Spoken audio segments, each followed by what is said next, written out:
बिस्मिल्लाहिर्रहमानिर्रहीम। नाज़रीन अस्सलाम वालेकुम। नाज़रीन,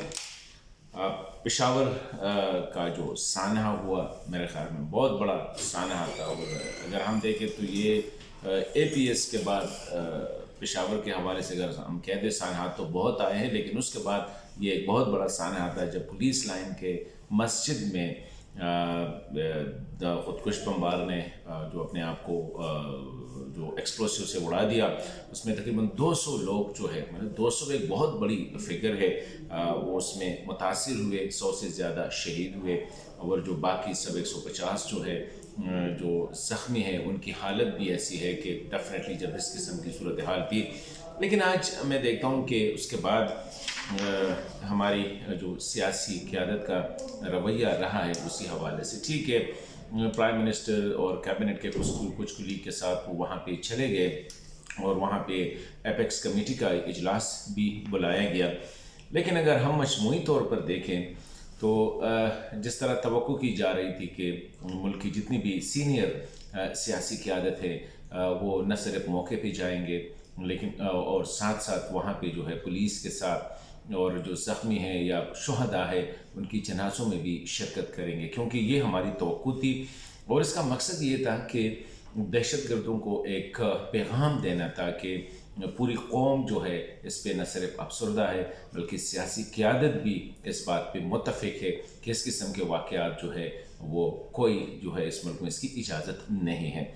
ख़याल ये था कि हमारे जो सियासी कायदीन हैं जैसे मौलाना फजल रहमान साहब हो गए, पीपल्स पार्टी के कायदीन हो गए, पाकिस्तान तहरीक इंसाफ के कायदीन हो गए, इसी तरह पाकिस्तान मुस्लिम लीग के कायदीन हो गए, कि ये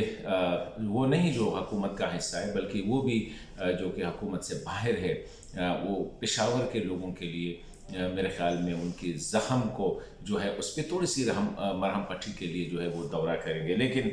अनफॉर्चुनेटली ना मौलाना फजल रहमान साहब, ना पाकिस्तान पीपल्स पार्टी की क़यादत, ना पाकिस्तान तहरीक इंसाफ के लिए तो ये जो खैबर पख्तूनख्वा है वो होम प्रोविंस के तौर पर था।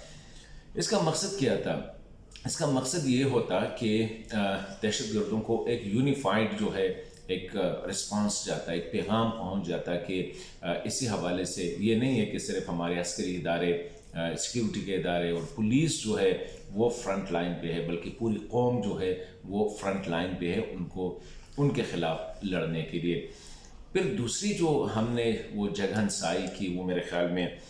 APC यानी ऑल पार्टीज़ कॉन्फ्रेंस के हवाले से, कि जब हमने एक तारीख़ दी कि इसी तारीख़ को करेंगे और फिर उसमें कुछ सियासी जमातों ने शिरकत ना करने का वो दिया और कुछ शराइत आयद की, ये भी बड़ी बदकिस्मती थी मेरे ख़्याल में। दहशतगर्दी के हवाले से, कौम को दरपेश मसाइल के हवाले से हमें फ़ौरी तौर पर इसमें जो है हामी भर लेनी चाहिए थी, ठीक है। एपेक्स कमेटी में भी कुछ कुछ वो मतलब कुछ इशारे थे कि कुछ लोगों को आना चाहिए था लेकिन वो नहीं आए। फिर ऑल पार्टीज़ कॉन्फ्रेंस जो है इससे एक बहुत बड़ा पैगाम चला जाता। बाद में जब पता चला कि कुछ सियासी जमातें शिरकत करना चाहती है तो उनके लिए फॉर्मल एक इन्विटेशन का जो डिमांड किया गया वो भी, और पता चला कि वो जो 9 तारीख़ को जो होना था वो भी जो है वो उसको भी डिले किया गया। तो मैं समझता हूँ कि इस किस्म के देखिए, कौम अगर इकट्ठी होगी तो वो सियासी क़यादत ही इकट्ठी करेगी। कौम का हौसला अगर बढ़ाना होगा तो वो सियासी क़यादत ही बढ़ाएगी, क्योंकि फ़ौजी और पुलिस तो फ्रंट लाइन पे जाके वो तो शहादतें दे रहे हैं, वो तो अपनी ज़िंदगियाँ जो है वो कुर्बान कर रहे हैं। लेकिन यहाँ भी जब उनके पीछे उनको पता होगा कि हमारी सियासी लीडरशिप जो है वो पीछे खड़ी, और इसका ये क्या हुआ कि फिर अवाम खुद निकल आए, जिसको ये लोकल पासून के नाम से, अपराइजिंग के नाम से,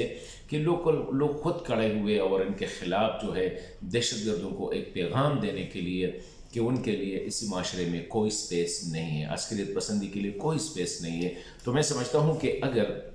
ये जो अवाम का जो इरप्शन हुआ है इसमें फिर कुछ सियासी जमातों ने भी अपने अपने तिये जो है वो इस तरह अमन मार्च किए, लेकिन चाहिए था कि अगर सियासी लीडरशिप सामने आ जाती